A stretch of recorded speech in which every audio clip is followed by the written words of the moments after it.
Et beaucoup de grands coachs sont passés par là. Et Tourelle, Galtier, Ancelotti, enfin Galtier, moyen, mais Pochettino, Luis Enrique, et aucun n'a su y répondre. Donc je vais souhaiter bonne chance à Xabi Alonso.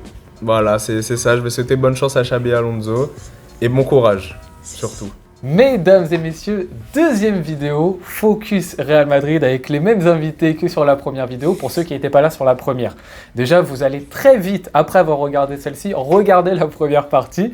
Oui. Et pour ceux qui n'étaient pas là et qui veulent découvrir bien sûr qui sont ces deux personnes à côté de moi, Axel, Sacha, deux personnes qui sont en train de travailler actuellement pour être journalistes, qui vont être journalistes, qui sont en train de travailler, qui font des belles études par rapport à ça, et qui ont leur média. Ils participent au média Le Groupe Sport, dans lequel ils tiennent une émission qui s'appelle El Clasico. Les deux parlent justement du Barça et du Real Madrid. Axel pour le Barça, Sacha pour le Real Madrid. Dans le calme, analyse globale, hebdomadaire. À chaque fois, on reprend ce qui s'est passé pendant le week-end. Ça discute dans le calme tranquillement. Et ça va être l'objectif de cette vidéo, cette fois-ci, qui est focus sur Kylian Mbappé. On a parlé du Real Madrid, ce qui s'est passé l'année dernière. On a analysé l'arrivée de Xabi Alonso dans l'autre vidéo. Là, on se focus sur le numéro 9 français du Real Madrid qui prend beaucoup de place médiatique, beaucoup de place aussi sur le terrain. Et on va essayer de voir, voilà, qu'est-ce qu'on pense d'un joueur qui a le profil normalement pour être l'un des tout meilleurs joueurs du monde. Donc, qui doit occuper une place importante dans cette équipe-ci. Est-ce que vous êtes chaud, les gars ? Bien sûr, toujours. Bien sûr, toujours chaud. Re-hola totum, du coup. C'est vrai, il faut toujours dire la petite phrase, même si on tourne juste après la première vidéo. Donc très très bien. Écoutez, pour commencer, je vais lancer Sacha cette fois-ci. Sur toi, quelles étaient tes attentes l'année dernière quand Kylian Mbappé arrive au Real Madrid ? Qu'est-ce que tu en attends ? Et quelle était ta perception du joueur déjà avant qu'il signe ? Ma perception du joueur, déjà je commençais à le trouver un peu surcoté. Je commençais à le trouver un petit peu surcoté. Mes attentes, en fait, je trouvais que le transfert était illogique. Qu'à ce moment-là, on n'avait vraiment pas besoin, on n'avait vraiment pas du tout besoin de Mbappé. Et donc mes attentes, la conclusion à laquelle j'en étais venu, c'est que je voulais qu'il mette les tap-ins et les penalties. Voilà, c'est tout ce à quoi je m'attendais de lui. Pas plus, pas moins, parce que j'estimais qu'il apporterait pas, il bonifierait pas le jeu du Real, quoi. Et déjà avec l'équipe qu'on avait, comment ça jouait déjà, je pense que voilà, on avait juste peut-être besoin d'un joueur qui puisse mettre les tap-ins et de temps en temps des penalties. Ok, d'accord. Pas plus, pas moins. On va pas demander plus. Peut-être l'un des plus grands joueurs français de l'histoire. Je préfère ça plutôt que le voir faire le jeu d'après lui, quoi. Ok, très bien. Et toi, Axel, quand tu vois cette signature, qu'est-ce que tu penses au tout départ de tout ça ? L'avantage, c'est que ça a duré quand même. Il y avait le dossier, il existait déjà depuis, ça c'est sûr. Ouais. Depuis 2 ans, voire même plus, même 3 ans avant son arrivée. Donc on a eu le temps de réfléchir, on a eu le temps de voir comment le football évolue entre-temps. Et c'est vrai que, comme a dit Sacha, quand en 2024 on sait qu'il va signer, c'est un choix totalement illogique, puisque en fait il n'est même plus, selon moi, mais à ce moment-là, c'est plus du tout le meilleur ailier gauche du monde. Et dans le Real Madrid, il y a à ce moment-là le meilleur ailier gauche, le meilleur attaquant du monde. Donc en fait, tu recrutes Mbappé alors que tu as déjà Vinicius. C'était assez bizarre. Et puis surtout qu'on sait très bien que Mbappé à ce moment-là n'aimait pas jouer neuf. Il y avait eu l'affaire Pivot Gang. Ailier droit, c'était quand même bizarre de prendre Mbappé pour le mettre à droite. Enfin, on imaginait que ça allait être un bourbier quand même. Plus le temps passait, plus on s'imaginait ça. Même si c'est vrai qu'au départ, en 2021, quand ça en parle, forcément, c'était le truc à faire. Là, maintenant, à ce moment-là, c'était un peu moins terminé. Donc, pour ce qui est des attentes, entièrement d'accord avec Sacha. Si je me mets à la place d'un Madrilène, c'était une erreur de le recruter. Et je ne sais pas si c'est dans ta question, j'ai oublié, pardon. Mais on a bien vu que elle n'avait pas totalement tort. Mais on verra plus après. On va parler un petit peu du bilan. Mais juste pour revenir aux attentes. Moi, c'est comme vous. C'est-à-dire que, en fait, je me dis, il y a un problème de timing. C'est-à-dire que tu me parlais de ce transfert-là il y a encore 2 ans, 3 ans. Je t'aurais dit, oui, bien évidemment, c'est écrit, etc. dans le bouquin. J'ai l'impression que ça a été le pire timing, finalement. C'est-à-dire que Kylian Mbappé commençait déjà un petit peu à retomber. Au Paris Saint-Germain, même la dernière année, ça se passe pas bien du tout. En termes de contenu dans le jeu, en termes de comportement, c'est pas fou. Puis le Real gagne quasiment tout, fait le doublé championnat Ligue des Champions, avec, vous l'avez dit, Vinicius qui est ballon d'or ou pas pour certains, etc. mais au niveau qui joue au même poste que Kylian Mbappé. Et donc tu ramènes un joueur, tu lui demandes entre guillemets d'être une star, de marquer l'histoire d'un club qui, sans lui, a déjà tout remporté. Et donc lui, déjà pour lui, il doit arriver à faire la différence. Comment réussir à faire la différence dans un club qui gagne déjà sans toi ? Vu que tu gagnes sans lui ou avec lui, qu'est-ce que tu vas changer, mon ami ?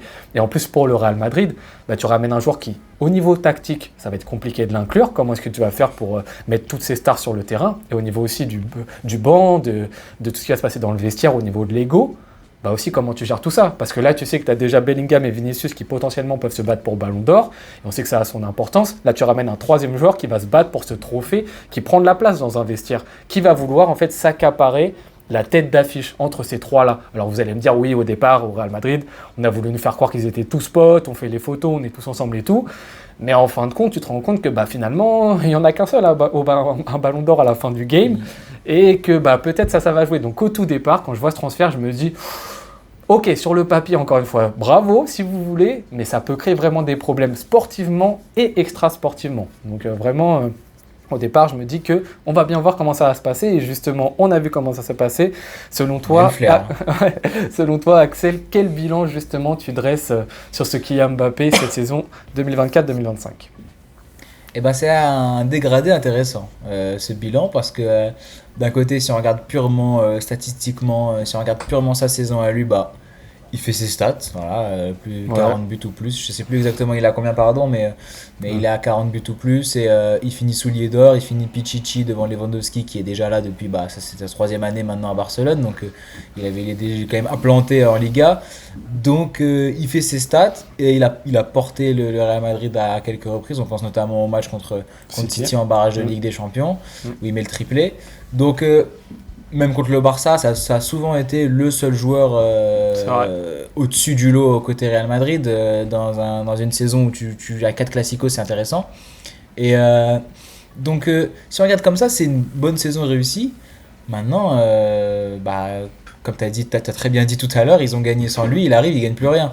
Il gagne une coupe des quartiers contre les U19 de Bergame et les trafiquants de drogue au Mexique, mais à part ça, y a pas grand chose et en plus de ça, je pense que le pire, c'est que sur tous les matchs, quasiment tous les matchs, bah, c'est contre le Barça que tu les perds, c'est spécial, donc non, c'est vraiment dents de scie, c'est quand même assez spécial et je sais plus quoi dire là.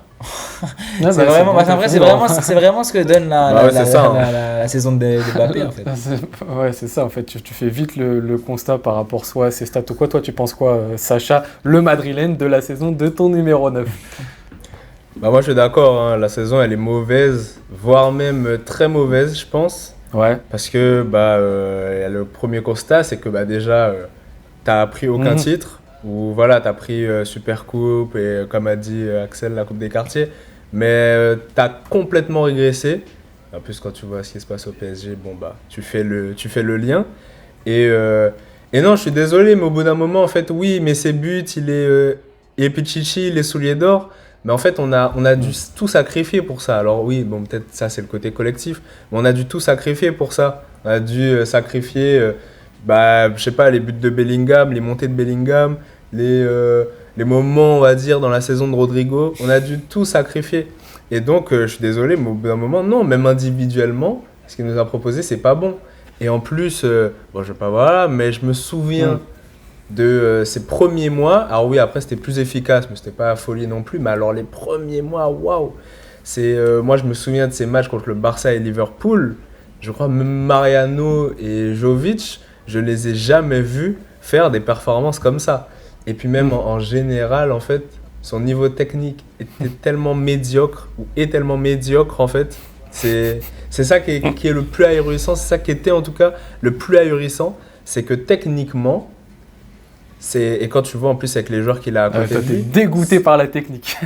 Non mais vraiment, parce que je suis désolé, mais tu peux pas être un joueur aussi fort normalement et être aussi mauvais techniquement. Les contrôles, la conduite de balle, tout était nul. Et ça aussi, ça fait que dans l'équipe, on a régressé. Tu vois, je pense à Lewandowski au Barça, vous le critiquez souvent par rapport à ça. Mais c'est vrai, je pense à Lewandowski au Barça, vous le critiquez souvent par rapport à ça. Mais c'est ça, en fait, il ralentit énormément le jeu à cause de sa technique qui est médiocre, qui est nulle.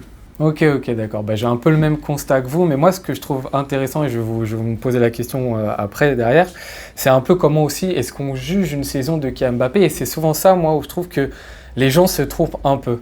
Je vais un peu faire un monologue là-dessus, sur ce point-là, mais je trouve qu'en fait, ce qui est compliqué avec ce genre de numéro 9, qui sont pas impliqués dans le collectif, surtout dans les moments où t'as pas le ballon en tant qu'équipe, c'est d'essayer de calculer le ratio, en fait, qu'est-ce que ce joueur t'apporte et qu'est-ce que ce joueur te coûte, entre guillemets. Parce on est rentré dans un football à peu près, on va dire, depuis 2010, l'avènement du Barça en bloc, etc., sur des équipes qui sont obligées de jouer tous ensemble. Ça n'existe plus trop. Vas-y, en 2006, tu regardes la finale Barça-Arsenal, il y a des espaces de malades mentaux, tu peux te permettre des fois de lâcher un peu le pressing et tout. Actuellement, là, depuis 15 ans, quand même, le football, c'est compliqué de plus travailler en groupe. Et du coup, en fait, ce qui se passe, c'est que je trouve qu'il faut souvent calculer le ratio d'un attaquant par qu'est-ce qu'il va t'apporter et qu'est-ce qui va te coûter. Parce que souvent, un attaquant, on regarde, ah bah, est-ce qu'il a marqué des buts? Ah bah, s'il a ses stats, c'est bon, on arrête de le juger. Mais qu'est-ce qui te coûte aussi dans l'équilibre global de ton équipe? Et je vais prendre l'exemple de joueurs qu'on connaît très bien, et en plus c'est bien parce que je vais prendre Real et Barça. Cristiano Ronaldo et Lionel Messi, les deux GOAT entre guillemets. Tu vois, sur leur fin de carrière, Luis Suarez, ok, non, là je te prends les deux GOAT là. Donc sur leur fin de carrière mutuelle, donc Lionel Messi au Barça et Cristiano Ronaldo au Real Madrid, ça devient des joueurs qui ne défendent plus. Ça devient des joueurs qui ne font plus partie du collectif. Donc, sauf que le rapport et le ratio, ce qu'ils apportent par rapport à ce qui coûte à leur équipe, parce qu'ils coûtent à leur équipe de ne plus faire de repli. On se souvient au Barça, Rakitic devait faire les efforts pour deux, etc. Il y avait des compensations. Tu coûtes globalement à ton équipe parce que tu ne défends plus. Sauf que Cristiano Ronaldo et Lionel Messi, ils conservaient une capacité à individuellement, dès qu'ils étaient touchés, d'être ultra dangereux instantanément. Donc l'apport qu'ils avaient, l'apport positif qu'ils avaient, ils contrebalançaient le fait qu'ils coûtaient à leur équipe. Typiquement, Lionel Messi, quand il est arrivé au Paris Saint-Germain, ça n'a plus été le cas. Parce qu'il avait deux autres joueurs à côté de lui qui ne défendaient pas trop non plus, Neymar et Kylian Mbappé, et que les performances individuelles de Lionel Messi, elles sont retombées très vite. Donc collectivement, le PSG n'a pas réussi. Et pour moi, le passage de Messi, malgré que si tu regardes juste les statistiques, c'est très très bon, c'est du même niveau que Ousmane Dembélé actuellement, et ben même si les stats elles sont présentes, pour moi c'est un échec du côté de Lionel Messi. Et Cristiano Ronaldo du côté de Manchester United, c'est pareil. C'est-à-dire que si tu regardes juste ces statistiques, c'est très bon. Maintenant, collectivement à Manchester United, c'était plus un poids que quelqu'un qui apportait. Donc c'est-à-dire que le ratio commençait à être mauvais parce que quand tu commençais à les toucher, Lionel Messi, Cristiano Ronaldo, ils t'apportaient plus suffisamment par rapport à ce qui te coûtait. Et bah selon moi, Kylian Mbappé, c'est exactement ça, surtout cette saison et surtout ce qui s'est passé même au PSG, sa dernière saison au PSG. C'est-à-dire que c'est un joueur qui, si tu trouves juste ses statistiques, bah tu te dis c'est bon, sauf que qu'est-ce qui te coûte à ton équipe? Est-ce que le ratio il est plus positif ou négatif? Et pour moi, par rapport au fait qu'il soit totalement inexistant collectivement, on est sur une moyenne de 6,2 km par match en Ligue des Champions. Je ne sais pas si on se rend compte la dinguerie que c'est, c'est-à-dire qu'il n'y a aucun effort défensif, c'est-à-dire qu'il ne participe plus du tout au bloc. Alors c'est un attaquant, donc quand le Real Madrid concède un but, tu te dis pas ah c'est à cause de lui qu'on a pris le but, tu vas regarder le gardien, tu vas regarder la défense, mais sauf qu'à force de jamais faire le repli défensif, etc., tu crées des décalages pour l'adversaire, ta défense elle fatigue. Bellingham qui fait les efforts pour 6, bah, au bout d'un moment il arrête de faire les efforts pour 6 et au bout d'un moment ça pète. Donc indirectement c'est aussi de sa faute, même si c'est pas forcément le premier responsable. Et sauf que actuellement la balance pour Kylian Mbappé elle est plus négative que positive parce que oui il marque des buts, mais qu'est-ce qui coûte à son équipe? Pour moi il coûte beaucoup plus que ce qu'il apporte. Et donc pour lui il va falloir justement régler la balance et on verra après comment arriver à rééquilibrer tout ça. Mais pour cette saison 2024-2025 pour moi la balance est négative du côté de Kylian. Et moi, en fait, je parlais de Suarez, non pas pour dire que comme CR7 et Messi, c'était trop fort, mais c'était pour dire que je pense qu'à un moment aussi, en fait, comment dire, même son apport individuel n'est pas si fort que ça, dans le sens où, oui, 31 buts, c'est bien en Liga et tout, mais sauf que, et c'est pour ça que je parlais de Suarez, je trouve aussi que... en fait, c'est un peu normal dans ces conditions, quand toute l'équipe sacrifie tout pour toi, c'est un peu normal de mettre ces buts-là. Et il y a autre chose quand tu parles du rapport, la balance, apport individuel et ce que tu coûtes à l'équipe, c'est que à côté de Mbappé, tu as Vinicius, pendant longtemps, ça a été au Real, ça a été, bon bah donnez-lui la balle, il va perdre beaucoup de ballons, il va dribbler, il va perdre beaucoup de ballons, mais quand il va passer, ce sera action dangereuse et souvent but ou passe décisive. Sauf que Mbappé fait un petit peu ça et je le trouve quand même vraiment moins bon dans ce registre-là. C'est exactement ça. c'est un petit peu ça aussi, Mbappé. Il va perdre des ballons et oui, Carrément quand ça moins va bon. passer, quand il va passer, il y aura peut-être but. Le problème, c'est que les deux ensemble perdent trop de ballons. Et au bout d'un moment, un match, c'est 90 minutes. Si c'était 200 minutes, bon, bah, peut-être qu'on pourrait se permettre d'avoir les deux qui perdent autant de ballons. Ouais. Mais au bout d'un moment, un match, c'est 90 minutes. On n'a pas 60 ballons à perdre pour les deux dans un match. Et donc là aussi, il coûte beaucoup à l'équipe par rapport à la balance qu'on avait Ah ouais. avant. Et même pour compléter un peu ce que vous dites, j'espère, ce qui dessert aussi Mbappé, c'est qu'il est dans un effectif où, à la limite, j'imagine que si c'était le seul à faire ça, Ouais. ce serait différent. Là, c'est pas du tout le seul. Bellingham a arrêté de faire les retours à plusieurs reprises. Vinicius ne les fait pas non plus. Il en fait au début de match, puis après ça le saoule un petit peu, il arrête. Donc en fait, même Rodrigo, on a vu à plusieurs reprises cette saison le Real coupé en deux. Et toi, tu Ouais. parlais des espaces tout à l'heure, comme avant l'épopée 2009 du Barça qui a un peu chamboulé tout ça. Ben, juste avant, oui, il y avait énormément d'espace. Là, il y avait un Real coupé en deux. Et c'est forcément ce qui dessert le Real de base, Ouais. logiquement. Parce que Mbappé, c'est une pièce que tu rajoutes qui ne fait pas les retours défensifs, mais ça dessert Mbappé aussi parce il est fautif. Et du coup, il est aussi fautif de ce problème dans ce Real Madrid-là. Donc, Ouais. donc oui, c'est un impact majeur et il va falloir changer ça. D'ailleurs, on aurait peut-être dû en parler pour Xabi Alonso, mais ça m'intéresse de savoir comment Xabi Alonso va changer ça, va réussir à leur parler, quoi. Ouais, mais c'est ça, mais toute la question va être là, mais parce que typiquement, par exemple, si on prend un Lionel Messi avec l'Argentine sur la Coupe du Monde, tu es toujours sur un joueur qui fait pas forcément le plus d'efforts collectifs, il a plus la capacité de le faire, mais à côté de lui, tu as 10 chiens à côté de lui qui font les efforts Ouais. pour lui. Et Et en tu restes plus, et tu restes sur j'aurais un. pas dit Oui, Coupe du Monde 22. il fait encore Ça les va efforts encore. à ce moment. Ça va, Encore. mais je veux dire, vas-y, c'est pas le mec qui va faire les replis tout le temps dans sa surface, tu vois, et Oui, tout. bien sûr. Mais- c'est pas, oui. Mais Mais Messi, il était fort et au en- football. voilà, c'est c'est ça, ça. la différence. Mais c'est exactement ça. C'est ça la C'est différence, que, c'est que Lionel Messi, te ramène une Coupe du Monde au Voilà. final sans défendre. Donc, c'est qu'en fait, en gros, Lionel Messi, quand tu le trouvais du côté de l'Argentine, ok, il y avait 10 chiens qui faisaient l'effort, il lui passe la balle, quand il lui passe la balle, il crée une différence instantanément. Ouais, bah donc, oui. donc, en fait, ça rejoint ce que je disais sur la fin de Ronaldo et Messi quand ils étaient au Barça et au Real, c'est qu'ils faisaient déjà plus les efforts, mais quand tu les touchais, ils étaient directement une menace pour l'adversaire. Donc tu te dis, ok mon ami, c'est pas grave si tu fais pas les efforts, mais dès que tu touches le ballon, tu fais une différence. Je peux rien te dire. Bah oui. Ce qui n'est pas le cas actuellement de Kylian Mbappé, qui devrait avoir ça pour contrebalancer. Donc quand je disais tout à l'heure comment rééquilibrer le tout, pour Kylian Mbappé, selon moi, il y a deux solutions, hein. La première solution, c'est soit je fais plus d'efforts collectifs, donc c'est-à-dire que le poids qui coûte à son équipe, il est moins lourd, donc il allège le poids qui coûte à son équipe en se disant, je suis un joueur du collectif,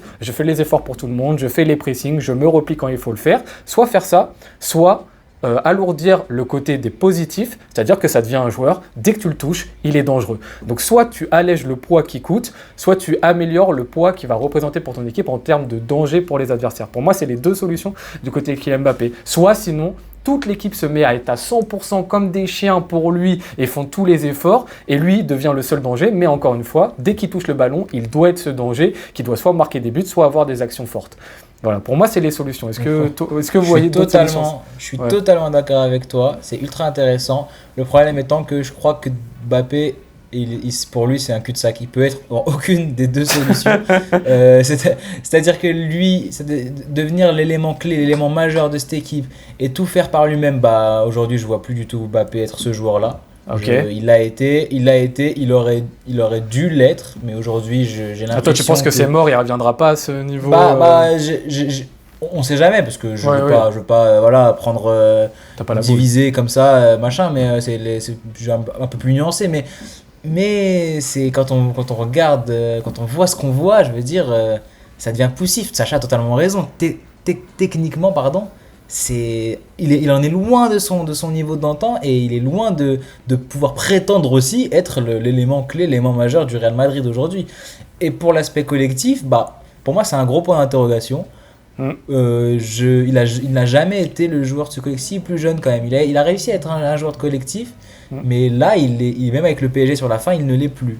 Et non seulement il ne l'est plus, mais en plus, quand il n'est plus dans l'effectif, on l'a vu, ça se passe mieux. À Paris, on l'a vu, ça n'a jamais aussi bien marché que depuis que Mbappé est parti. Ça coûte cher, ça. Et en plus, c'est pas une coïncidence, on le sait tous, on est tous bien d'accord, on a tous bien vu les matchs du PSG. C'est loin d'être une coïncidence, surtout quand on voit la saison du Real Madrid. C'est vrai, Donc, surtout quand tu vois les efforts d'Ousmane Dembélé qui fait les efforts qu'on Bah ne oui. faisait pas Kylian Mbappé. Bah, c'est ça qui te fait gagner les matchs et Ouais, voilà. c'est ce qu'on souligne vraiment pour Dembélé. Mais, et du coup, quand tu reprends les deux options que tu as apportées, la troisième, ça m'étonnerait que toute l'équipe se donne à fond pour Mbappé et surtout que ça rejoindrait un petit peu ta première option de dire Oui. que ça devient l'élément majeur. C'est ça, c'est Et les mêmes. du coup, je t'ai dit, ça m'étonnerait. Bah, en fait, quand on regarde, quand on prend de haut, à moins qu'on ait totalement confiance en lui, qu'on se dise, allez, on lui donne les clés et il va revenir en forme sous Xabi Alonso, machin. C'est très très inquiétant. Je sais pas ce que tu en penses. Bah, je vais faire l'animateur, Vas-y, je hein. lance Sacha. Je sais pas ce que tu en penses, Bah, Sacha. parfait. Parce que je veux bien ton avis, mais je trouve ça très très inquiétant. Moi. Bah non, c'est clair. Et en plus, je sais pas si tu t'en souviens, Axel, on en parlait il y a pas trop longtemps. Moi, je pense même que entre 2016 et 2021, le fait que Messi ne défende pas, ça a coûté à certains moments des titres au Barça. Dans le sens où c'est pas, je dirais pas que le Messi a coûté, comment dire, l'aspect positif-négatif s'est retourné. Je vais pas dire ça de Messi, mais je pense que au bout d'un moment, Ouais. la balance, Ouais, ça me dit quelque enfin, chose. c'était trop il y avait trop de négatifs en fait. Ça pesait trop le fait qu'ils défendent pas. Et donc, clairement, Mbappé touchera jamais ce niveau-là. Ah, oui, Donc oui. non, on va pas espérer de lui Bah qu'il prenne le niveau de Messi 2012 et CR7 2013. Mais moi, je pense, j'espère en tout cas pour lui quand même qu'il est capable de faire au moins le minimum, quoi. Parce que si après cette victoire du PSG, il se remet pas un petit peu en question, bon je pense qu'on pourra Ouais, plus c'est rien ça, faire ouais. pour lui. C'est très On très pourra dur. plus Ouais. rien faire pour lui à ce moment-là, hein, je suis désolé. Eh oui. Ouais, c'est dur, c'est ça, ouais, c'est vraiment se dire, ouais, faut... Comme ici, il n'a pas la capacité de devenir le main player et est capable d'être autosuffisant à un point où, vas-y, c'est pas trop grave s'il fait que ses 6 km par match, ouais, voilà, faut qu'il se mette au diapason et fait les efforts. Mais est-ce que toi, tu penses qu'il est capable de le faire, Sacha, ça? Ah oui, c'est ça la question aussi. Je pense qu'il est capable de faire le minimum, et comme j'ai dit, si après ce que Ouais. le PSG vient de faire, il se remet pas un petit peu en question, je suis désolé, mais il faut le vendre, c'est plus possible.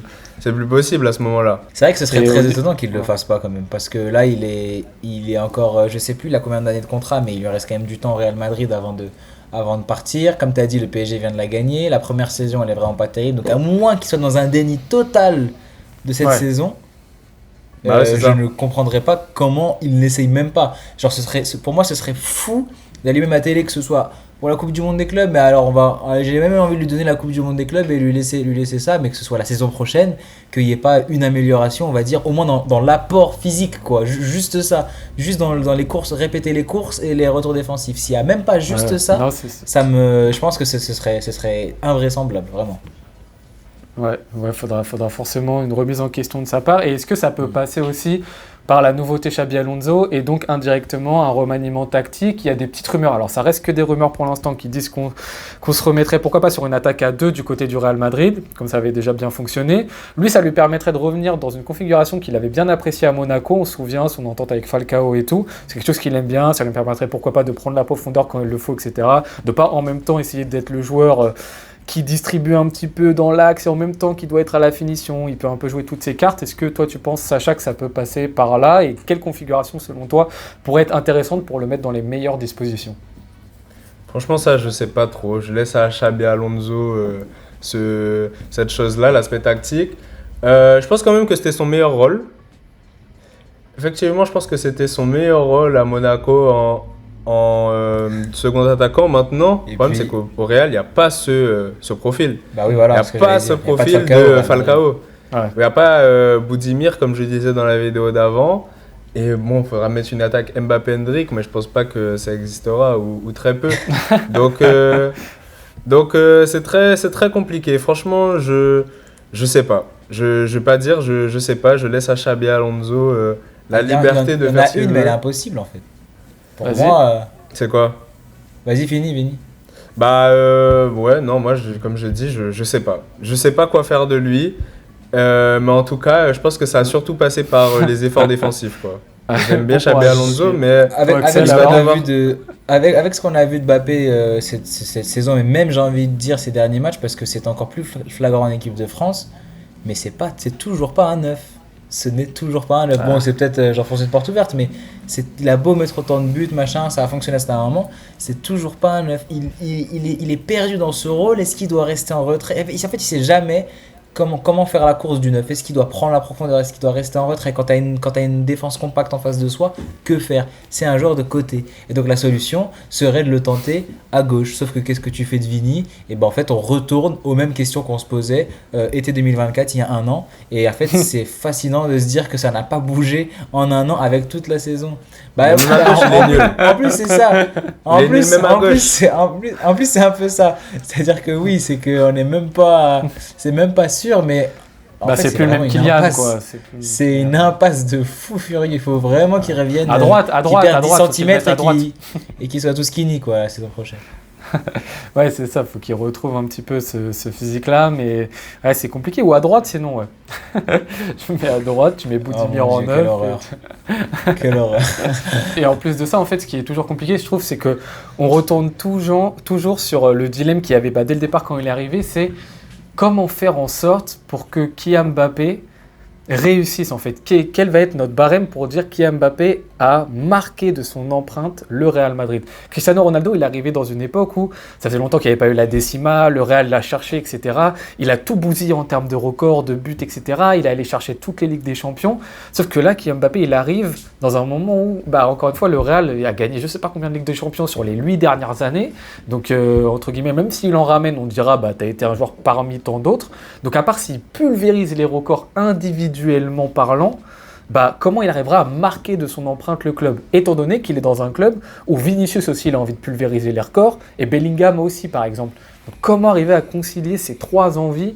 C'est compliqué, je trouve ça c'est un dilemme qui va être grave chaud. Est-ce que vous pensez qu'aujourd'hui Mbappé il est arrivé au Real Madrid dans l'optique de se dire je veux changer l'histoire du club ou oui. ou enfin changer son histoire, vraiment oui. Je pense un petit peu, oui, il veut être Cristiano Ronaldo de sa génération.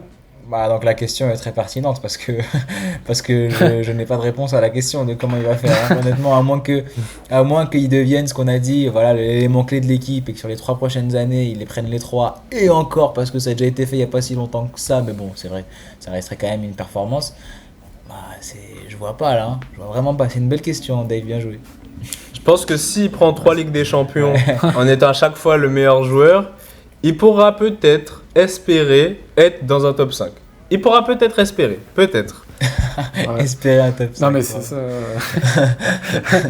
En fait, il a un statut, en fait. C'est ça aussi avec Kylian Mbappé. C'est qu'il y a un statut à avoir. On ne parle pas de Boudimir qui arrive pour sa première saison au Real Madrid. On parle d'un joueur qui a été présenté comme l'un des meilleurs joueurs du monde et comme le futur crack français qui a 27 ans déjà, n'a toujours pas de ballon d'or.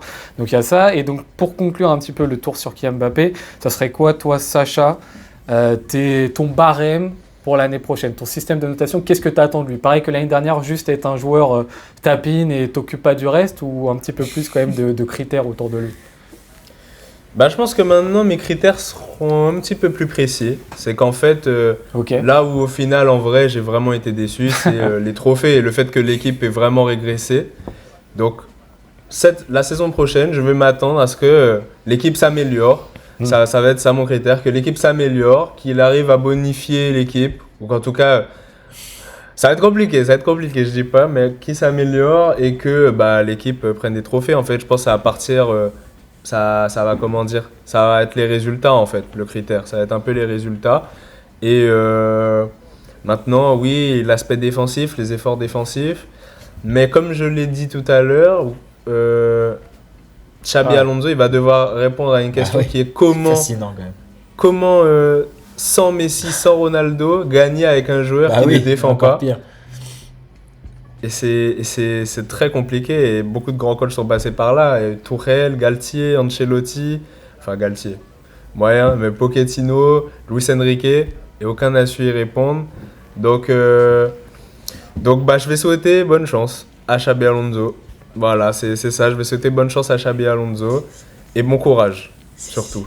Mais donc, c'est-à-dire, et là, après, je pose plutôt la question là pour Axel, est-ce que si Kylian Mbappé est la même version que cette année, mais que le Real a de meilleurs résultats, est-ce que ça restera une saison réussie pour Kylian, alors que factuellement, il aura fait la même chose sur le terrain?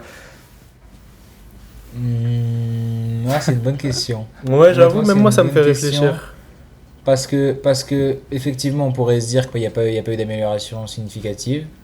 Cependant, bah, l'équipe a mieux tourné. Mais dans ce cas, ce serait une question profonde de se dire. Je pense que dans le cas où ça se passe, ce serait vraiment un contre-courant de dire non, Mbappé n'a pas évolué, non, Mbappé Ouais.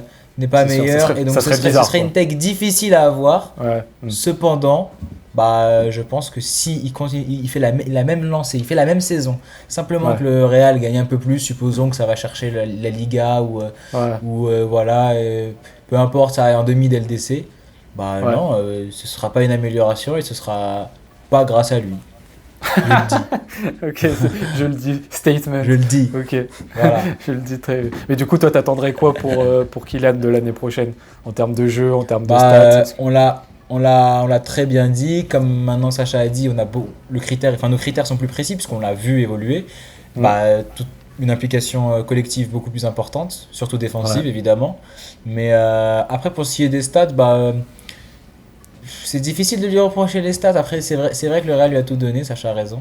C'est vrai que le Real a tout sacrifié pour lui. Donc en fait, tout ce que je vais demander pour Mbappé, c'est une implication collective beaucoup plus importante que la saison dernière.